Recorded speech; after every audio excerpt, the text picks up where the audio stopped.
o povo não está rejeitando você, o povo está rejeitando a mim. Porque até então, até Samuel, o reino era teocrático. Era Deus no trono que governava a nação. Só que o povo olhou para fora da nação e observou que quem governava a nação dos vizinhos era homem. E eles queriam que um homem governasse a vida deles. E Deus falou, já que eles querem um homem, eu vou dar um homem, um rei, conforme o desejo do coração deles. Aí apresenta-se Saul, um homem alto, de quase 2 metros de altura. Estou conjecturando porque a Bíblia diz que ele sobressaía a todos, do ombro para cima. A Bíblia diz que ele era bonito, era forte. Isso chamou a atenção do povo e disse, esse era o rei que eu queria. Todavia, a Bíblia também nos revela que o rei Saul se mostrou um homem bastante desobediente, obstinado, teimoso, presunçoso. Começou a achar que ele poderia tomar atitudes por sua própria vontade.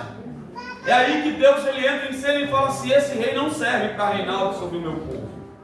Então ele decide levantar Davi, o segundo rei de Israel. E a Bíblia diz que Davi ele é um homem segundo o coração de Deus. Só que para que Davi viesse reinar, Saul tinha que sair de cena. E quando nós chegamos no final do livro de 1 Samuel, no seu capítulo número 30, vai estar relatando a morte de Saul e de seus filhos, entre eles Jonathan, pai de Mefibosete. Quando Saul cai no campo de batalha, gente, na batalha que houve em Jezreel, no Monte Gilboa, no Monte de Gibeá, a Bíblia diz que agora o povo vai atrás de Davi. Primeiramente, Davi vai reinar 7 anos sobre a cidade de Hebron. Primeiro, Deus permite que Davi reine 7 anos sobre uma cidade, e depois de 7 anos ele é convidado a reinar sobre todo o reino. Davi começa a reinar e o reino de Davi vai ganhar aliados. Só que nem todo mundo está satisfeito com o reinado de Davi. Quando nós entramos no capítulo 5 de 2 Samuel, Davi já está sentado no trono, reinando sobre toda Israel de Deus. Os filisteus se levantam e Deus dá vitória sobre os filisteus. Davi prepara o povo e vai conquistar a cidade de Jebus, que é a famosa Jerusalém.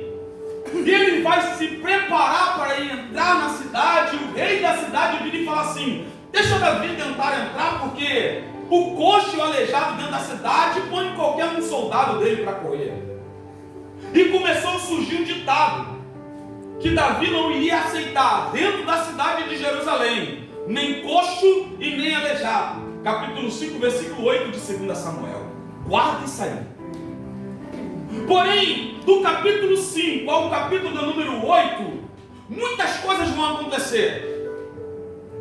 Davi vai se estabelecer no trono. No capítulo 6, Davi vai trazer a arca para Jerusalém. No capítulo 7, Davi deseja ardentemente construir um templo de adoração ao nome do Deus vivo. Vai ser aí que Deus ele chama a atenção de Davi e fala assim, você não vai construir porque tua mão tem sangue, mas o teu filho que virá depois de ti construirá um templo em adoração ao meu nome. Todavia eu farei com que tua casa seja perpétua e não faltará descendente sobre o trono de Davi. Capítulo 8, Davi ele vai conquistar algumas batalhas a ponto do inimigo desistir de pelejar contra Davi e bater na porta do palácio para fazer aliança com Davi. E quando nós entramos no capítulo 9, o reino de Israel está em paz. Nenhum rei quer se intrometer com Davi. Davi, o reino de Israel se tornou, debaixo da autoridade de Davi, sob o comando do Altíssimo, uma potência mundial. Davi, quando se vê em paz, ele lembra de uma aliança que ele fez com o seu amigo Jonathan. E se tem uma coisa que o judeu preza é pela palavra. Judeu tem palavra. O homem tem que ter palavra.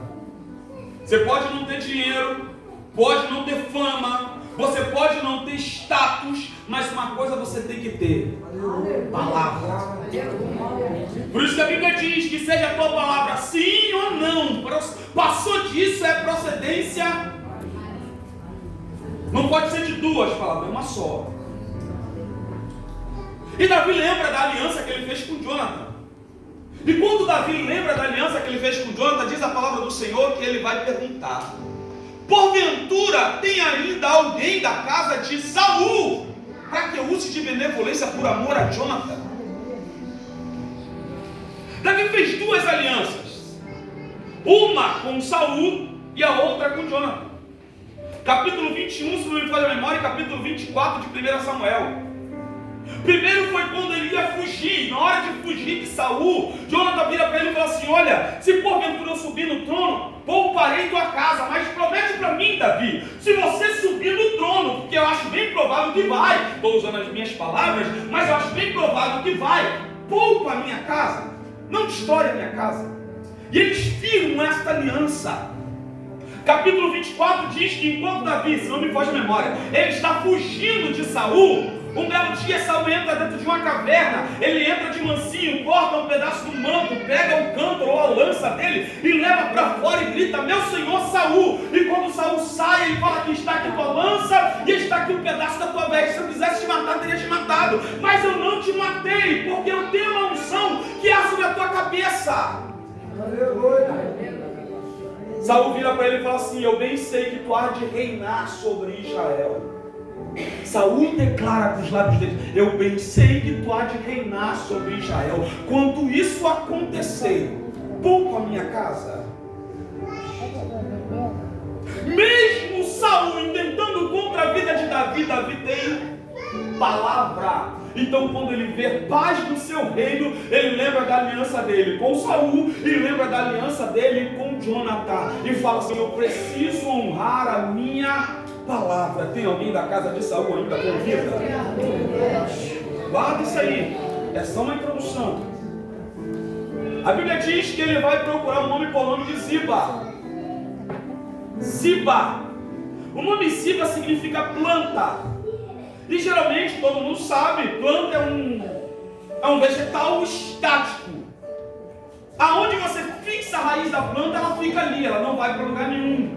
Ela não se move, não se locomove, ela não faz nada, ela fica plantada ali. Dependendo da planta, ela até cresce bem, dá alguns frutos, mas ela não sai do lugar, está plantada ali.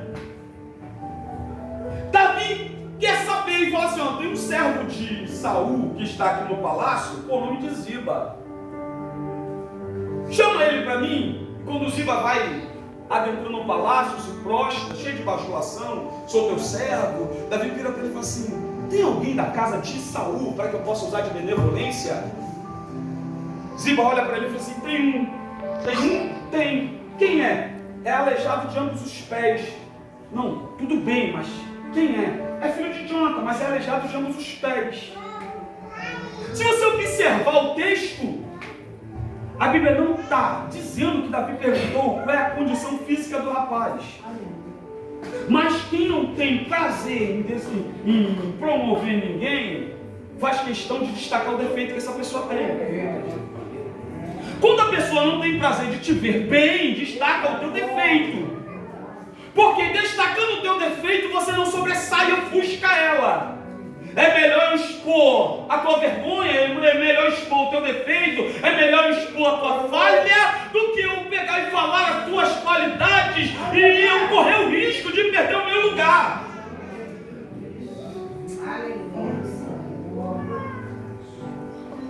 Tem quem? Mefibosete. Quem é Mefibosete? Filho de Jonathan. Como ele está? É coxo. Vamos lá? Tem 20 minutos. Lembra da batalha que eu falei do final do livro de 1 Samuel? Quando, olha, preste atenção, Gibeá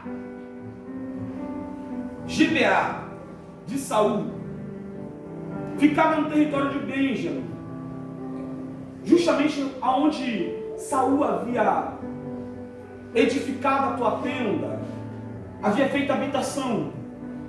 Quem está dentro de Gibeá, pastor Leonardo? Está Mefibosete e toda a casa de Saul. Só que no campo de batalha, no vale de Jezreel, está acontecendo uma batalha. Acontece uma tragédia ali, meus. Acontece uma tragédia. Saul morre. Jonathan morre. Malquissua, entre outros filhos de Saul. E a notícia corre e chega dentro do vale ou dentro do arraial em Gibeá. E qual é a notícia que chega aos ouvidos da babá, ou da ama, ou daquela que toma conta da criança? Qual é a notícia que chega ao ouvido de Mefibosete, que tem só 5 anos de idade, conforme nós vamos ver no capítulo 4 de 2 Samuel? O teu avô morreu, os teus tios morreram, e o teu pai morreu. Está percebendo uma coisa? Quantas pessoas aqui já ouviram falar mal de Lodebar? Levanta a mão, por favor. Por favor. Quantas pessoas já ouviram falar mal de Lodebar? Mas você está observando que os traumas de Mefibosete não foram gerados em Lodebar. Os traumas de Mefibosete foram gerados enquanto ele estava em Gibeá de Saul. Foi em Gibeá de Saul que ele ficou sabendo que o seu pai havia morrido. Foi em Gibeá de Saul que ele ficou sabendo que o seu avô havia morrido. Foi em Gibeá de Saul que ele ficou sabendo que o